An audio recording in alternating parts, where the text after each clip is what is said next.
하나님 말씀은 열왕기상 14장 10절에서 19절까지의 말씀입니다. 열왕기상 14장 10절에서 19절입니다.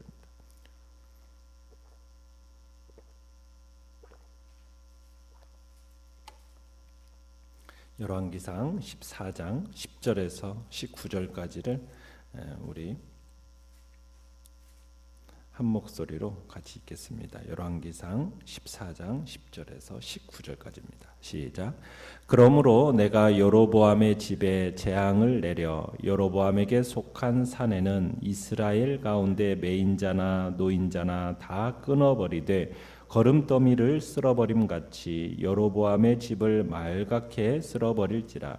여로보암에게 속한 자가 성읍에서 죽은즉 개가 먹고 들에서 죽은즉 공중의 새가 먹으리니 이는 여호와께서 말씀하셨음이니라 하셨나니 너는 일어나 내 집으로 가라. 내 발이 성읍에 들어갈 때에 그 아이가 죽을지라. 온 이스라엘이 그를 위하여 슬퍼하며 장사하려니와 여로보암에게 속한 자는 오직 이 아이만 묘실에 들어가리니 이는 여로보암의 집 가운데에서 그가 이스라엘의 하나님 여호와를 향하여 선한 뜻을 품었음이니라. 여호와께서 이스라엘 위에 한 왕을 일으키신즉 그가 그날에 여로보암의 집을 끊어버리리라. 언제냐 하니 곧 이제라. 여호와께서 이스라엘을 쳐서 물에서 흔들리는 갈대같이 되게 하시고 이스라엘을 그의 조상들에게 주신 이 좋은 땅에서 뽑아 그들을 강 너머로 흩으시리니 그들이 아세라 상을 만들어 여호와를 진노하게 하였음이니라. 여호와께서 여로보암의 죄로 말미암아 이스라엘을 버리시리니 이는 그도 범죄하고 이스라엘로 범죄하게 하였음이니라 하니라. 여로보암의 아내가 일어나 디르사로 돌아가서 집 문지방에 이를 때에 그 아이가 죽은지라. 온 이스라엘이 그를 장사하고 그를 위하여 슬퍼하니 여호와께서 그의 종 선지자 아히야를 통하여 하신 말씀과 같이 되었더라. 여로보암의 그 남은 행적 곧 그가 어떻게 싸웠는지와 어떻게 다스렸는지는 이스라엘 왕 역대지략에 기록되니라. 아멘. 오늘 말씀의 제목은 죄의 인자가 된 여로보암이라는 제목으로 말씀을 나눕니다. 하나님은 선지자 아히야의 입을 통해서 여로보암의 집을 파멸시키겠다는 그 심판의 선고를 내리십니다. 이 선언은 결코 돌이킬 수 없는 선언이고 여로보암이 자기 죄로 인해서 필연적으로 받아야만 하는 형벌이었습니다. 끝까지 회개하지 않고 자기의 완악함만을 고수한 결과 여로보암은 돌이킬 수 없는 심판을 자초하게 된 거지요. 내용 관찰 문제 1번을 보시면은 아히야는 여로보암의 집에 어떤 재앙이 임하리라 예언합니까? 10절과 11절을 보시면은 내가 그렇게 아끼고 그렇게 계승하고 싶어했던 내 왕족, 그러니까 여로보암의 그 집안, 왕과 그 집안이 어떻게 됩니까? 여로보암에게 속한 산에 남자는 하나도 남지 않고 다 끊어버리겠다고 얘기합니다. 마치 뭐처럼 여로보암에게 속한 사람들을 마치 뭐처럼 한대요? 거름더미를 쓸어버린 같이. 그러니까 더러운 오물을 치워버리듯이 남김없이 말갛게 쓸어버리겠다라는 겁니다. 그리고 그 시신을 수습할 사람이 없어서 11절에 보면은 뭐가 되겠대요? 들에서 죽은즉 공중에 새가 먹어버릴 것이다. 야수의 밥이 되어버릴 것이라는 그 예언이 지금 아히야를 통해서 여로보암에게 전달되는 겁니다. 자, 그러면서 아히야가 예언한 것들이 언제 성취될까요? 14절에 가보시면은 여호와께서 이스라엘 위에 한 왕을 일으키신즉 그가 그날에 여로보암의 집을 끊어버리는데 언제입니까? 곧 이제라. 오늘 지금 이 순간이다 하면서 여로보암의 집을 쓸어버리실 거라고, 그를 쓸어버릴 사람을 세울 거라고 지금 이렇게 얘기하고 있습니다. 그러니까 이 말씀은 이 일이 머지않아 일어날 것이고 하나님이 이미 그 준비 작업을 시작하셨다라는 의미입니다. 그러니까 앞으로 여로보암의 왕조는 몇 년간 지속이 되겠지만 이미 하나님의 계획과 섭리 안에서 뿌리가 뽑혀지고 쓰레기처럼 버려진 거나 다름이 없다라는 것을 지금 얘기하고 있는 거죠. 자, 내용 관찰 문제 2번을 보시면, 자, 하나님의 진노는 여로보암의 집뿐만 아니라 이스라엘 전체에 임했습니다. 자, 이스라엘의 예언된 재앙은 무엇입니까? 자, 15절을 보시면은 지금 아히야가 또 하나의 무서운 예언을 더해주고 있어요. 주님께서 이스라엘 나라를 쳐서 마치 뭐처럼 물에서 흔들리는 갈대처럼 흔들리게 하시겠다라는 거예요.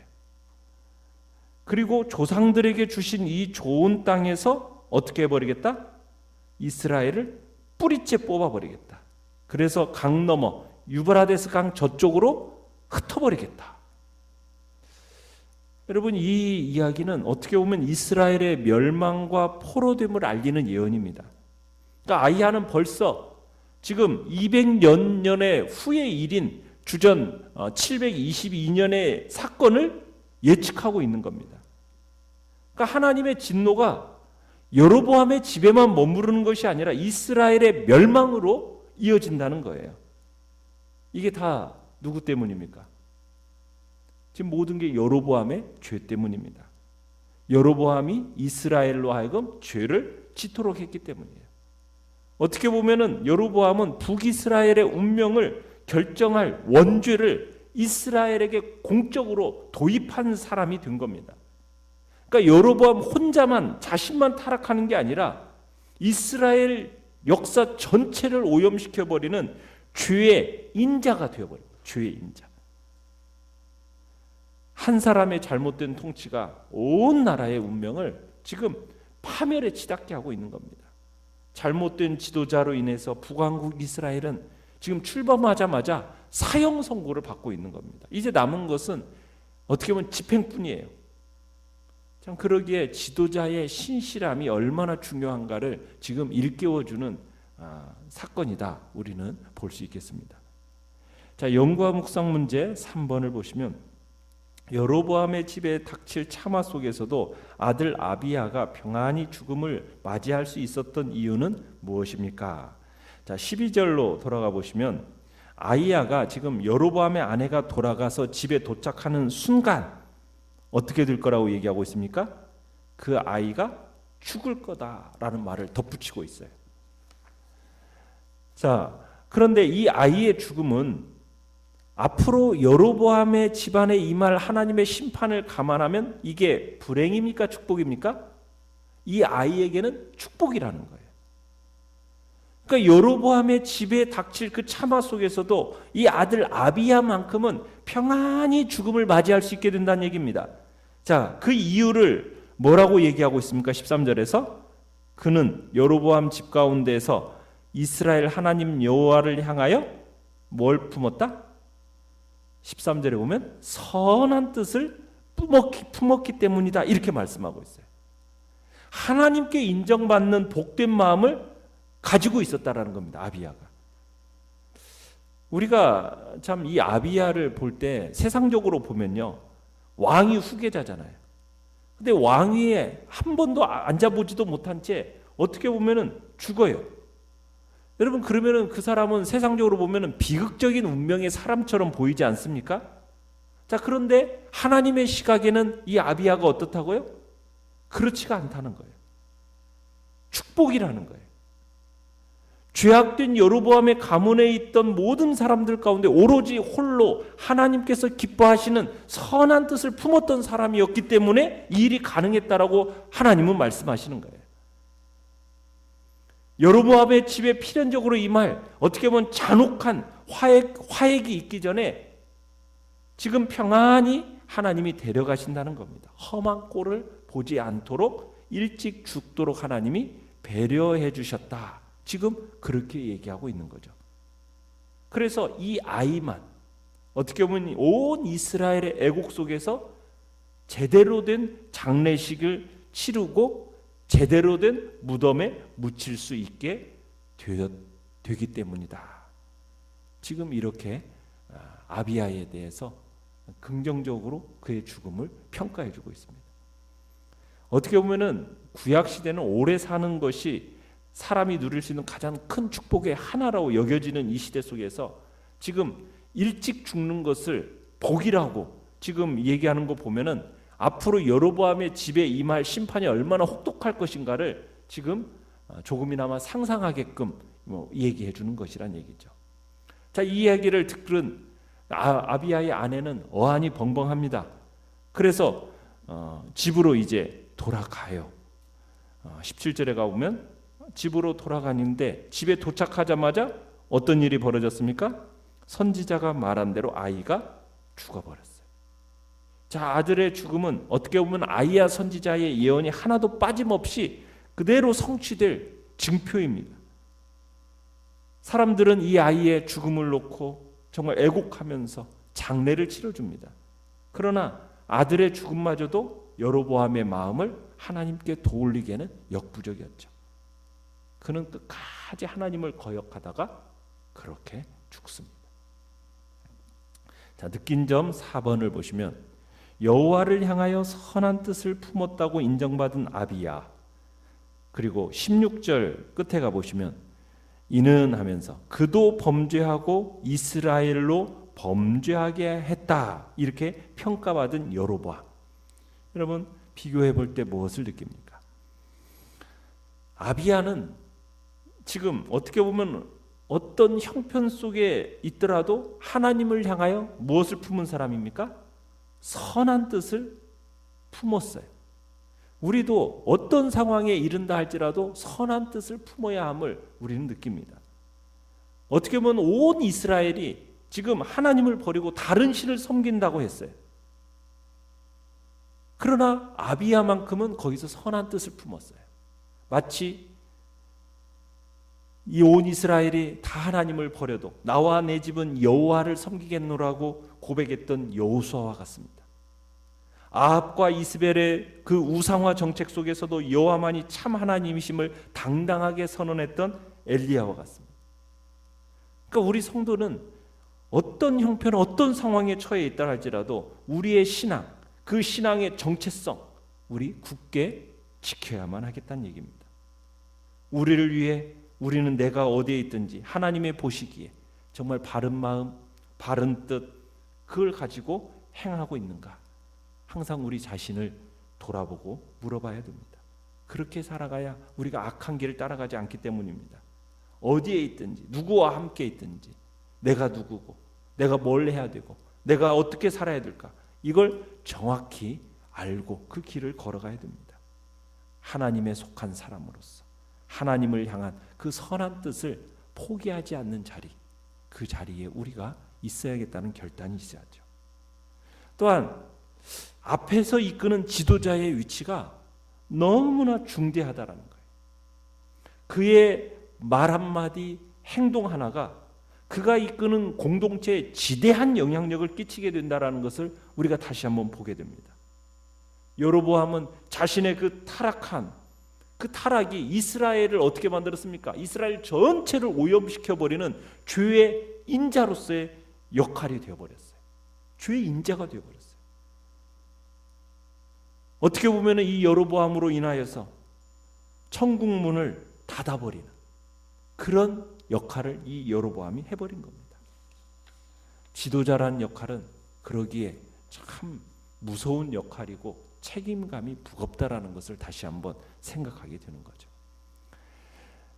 우리가 또한 생각해 볼 것은 제일기간 내내 하나님을 거스르는 악행을 일삼아오던 그 여로보암의 죽음, 악한 아버지 밑에서 신앙을 지키다가 세상을 떠난 그의 아들 아비야의 죽음, 이것을 한번 비교해 보면 세상 사람들이 생각할 때 세상적으로 생각해 보면 여로보암이 더 성공적인 인생을 산 것 같지 않습니까?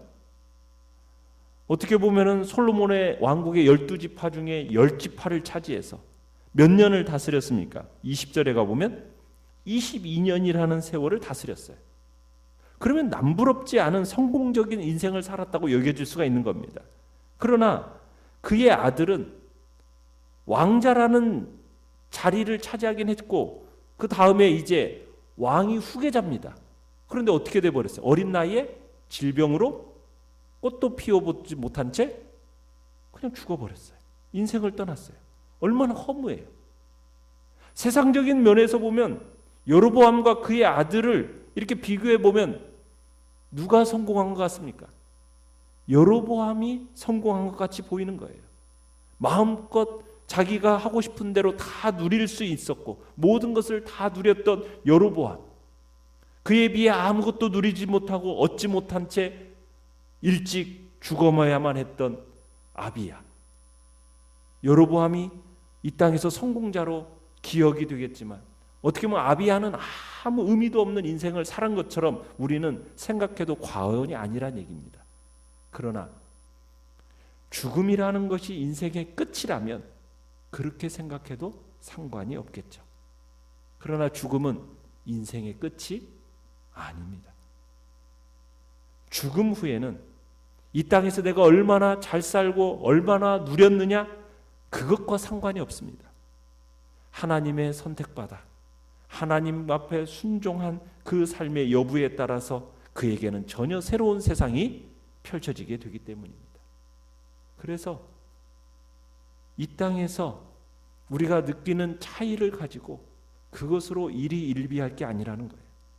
믿지 않는 사람들이야 뭐 하나님을 원래 인정하지 않으니까 이 세상에서 보여지는 그 현상만 가지고 사람들을 평가하고 행복과 불행의 기준을 정하지만 우리는 믿음 있는 사람들로서 내세에 대한 소망과 확신을 가지고 있기에 그것을 가지고 이 땅에 누리는 어떤 세속적인 성공보다 더 크고 귀한 것으로 우리는 이 땅의 것으로 그렇게 귀하게 여기고 생각할 것이 아니라 저 하늘의 나라 영광스러운 천국의 것을 우리는 더 가치 있고 그것을 바라보며 살아가는 존재라는 것을 기억해야 되죠. 그 확신이 우리 안에 있어야 됩니다. 그러면 그 확신이 있는 사람은요, 이 땅에서의 삶의 조건이 때로는 불공평하고 때로는 부조리하고 불합리해 보여도 거기에 크게 마음을 두지 않고 살아갈 수 있게 된다는 얘기입니다. 왜? 이 세상 너머에는 완전하고 공의로운 세상, 그 세상이 반드시 존재하고 그 땅에서는 공의롭고 완전한 그 하나님이 우리에게 분명하게 이 땅에서 것에 대한 보상을 해주실 것에 대한 믿음이 있기 때문입니다. 그래서 이 땅에서 때로는 손해와 어려움, 환난과 고통이 온다 해도 우리는 결코 믿음이 약해져서는 안 되겠습니다. 그런 일이 있을 때마다 우리의 믿음과 소망을 더욱 굳건하고 든든하게 가질 수 있도록 우리의 마음을 새롭게 해야 되죠. 왜요? 이 세상에 소망을 두고 살아가는 자가 우리가 아니기 때문에 완전하고 진실하고 거룩하고 의로운 세상, 곧 천국을 소망하며 살아가는 사람들이기 때문에 우리는 이 땅의 것에 의해서 우리의 마음이 흔들리는 일이 없도록 우리는 영원한 하나님의 나라를 바라보는 복된 자리에 우리 모두가 서 있기를 간절히 바랍니다. 자, 결단과 적용 한번 보시면은 믿음을 저버리지 않았던 아비야를 기억하시고 참화 속에서 구원하신 하나님을 더욱 신뢰합시다. 지금 내게 주어진 자리에서 선한 영향력을 끼치기 위해 결단해야 할 것은 무엇입니까? 기도하시면서 참으로 선한 뜻을 품었던 아비야처럼 나도 어떤 선한 영향력을 끼치는 그러한 삶을 살아갈 것인지 이 시간 기도하며 나가시길 바랍니다. 오늘의 기도 같이 읽겠습니다. 시작. 육신의 장막이 무너지는 날까지 주님을 변함없이 살아가며 주님의 영광을 위해 살게 하소서. 아멘. 말씀을 생각하면서 기도하시고요.